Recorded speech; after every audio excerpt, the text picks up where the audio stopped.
Good morning po, Doc Emma, and good morning to my classmates. My name is Maria Concepcion de Oro, and together with my partner, Mrs. Marilo E. Manlugon, we will be discussing about our topic, addressing gaps in educational environment. Pero bago po yun, alamin po muna natin ano po ba yung ibig sabihin ng gap. So basically, gap in Tagalog, it means puwang, awang, pagitan. And in educational setting, the word gap often refers to a discrepancy or distance between where things are and where they should be. At sa Pilipinas, marami pong pag-aaral ang nagsasabi that we have an educational gap dito sa Pilipinas. A recent study by the Philippine Institute for Development Studies or PIDS found that fewer than 20% of Filipino students reach minimum proficiency in reading and mathematics, indicating that there is a learning poverty rate around 90% in basic education. According din po sa UNICEF, about 90% of 10-year-olds in the Philippines cannot read a simple text, and 83% lack minimum proficiency in mathematics. Bukod pa po dito, the Second Congressional Commission on Education or EDCOM 2 reported that some grade 8 and grade 9 students struggle with competency that should have been mastered in grade 4. So bilang mga guro, hindi naman po bago sa atin ang mga gantong report kasi kahit po dun sa pinagtuturuan kong school, meron pong ilang mga estudyante na nakikita ko hirap po silang mag-cope sa discussions. Now, let's talk about the key kinds of gaps in educational environment. The first one is learning or knowledge gap. This is when a student does not know or has not been exposed to what they should know at a given point. For example, nagpa-exam ka, nagpa-recitation ka, pero walang maisagot si bata. Minsan 0, minsan naman bagsak. So, sa ating mga guro, of course, nakakapagtaka, parang mapapatanong ka, saan ba ako nagkulang? Nagturo naman ako, pero bakit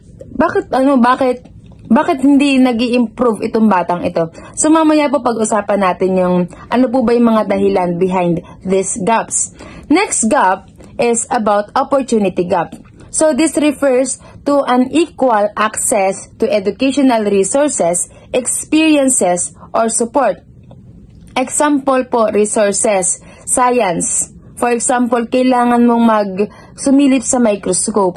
Pero paano ka po makakasilip sa microscope when in the first place, walang microscope yung school na pinagtatrabahuhan nyo?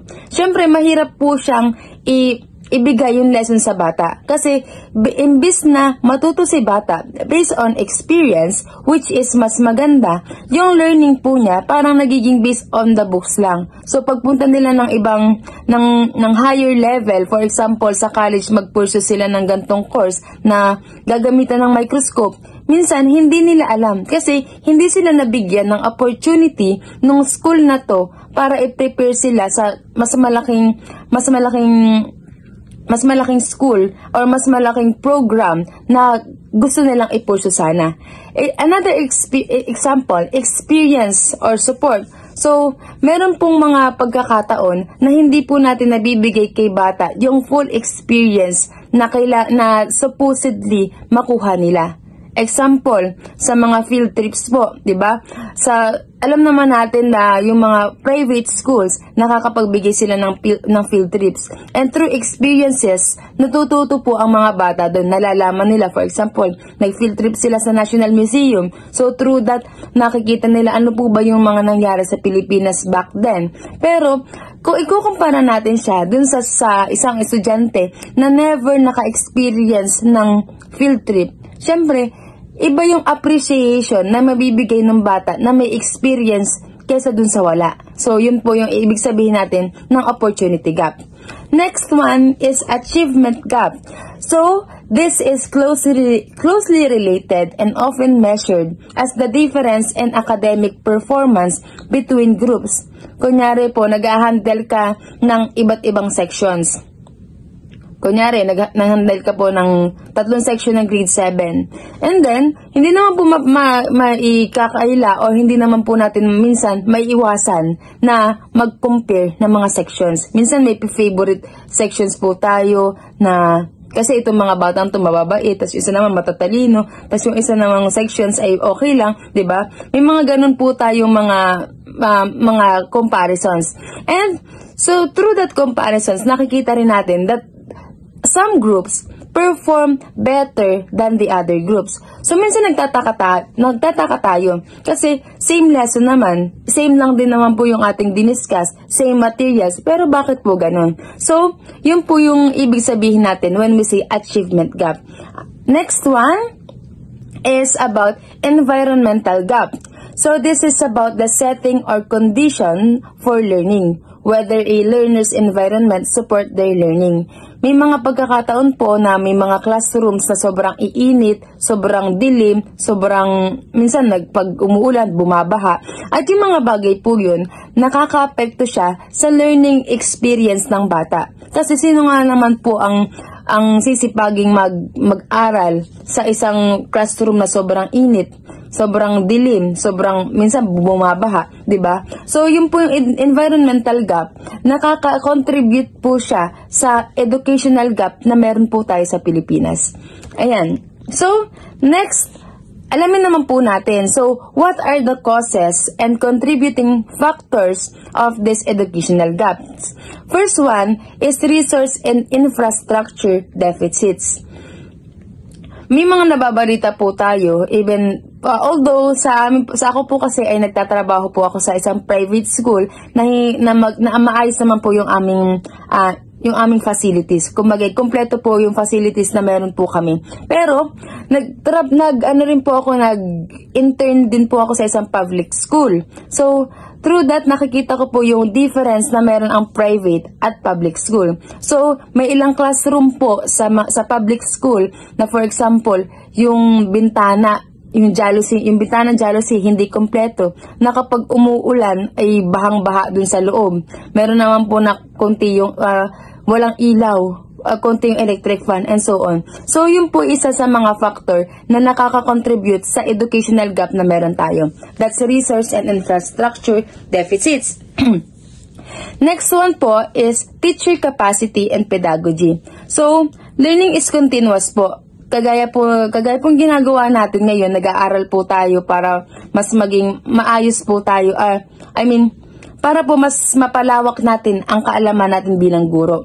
Pero minsan po, yung teacher's incapacity to teach, nakaka-apekto rin po siya of course sa learning experience ng mga bata. Kasi bilang mga guro, supposedly tayo po yung nakakaalam sa kung ano po ba yung lesson natin na ituturo. Pero paano po ba tayo magtuturo ng isang bagay na kung tayo mismo hindi natin alam? So, maganda po yung ganitong ginagawa natin na patuloy po yung ating professional development para mas maging maayos yung delivery natin ng discussions ng mga learnings sa mga bata natin.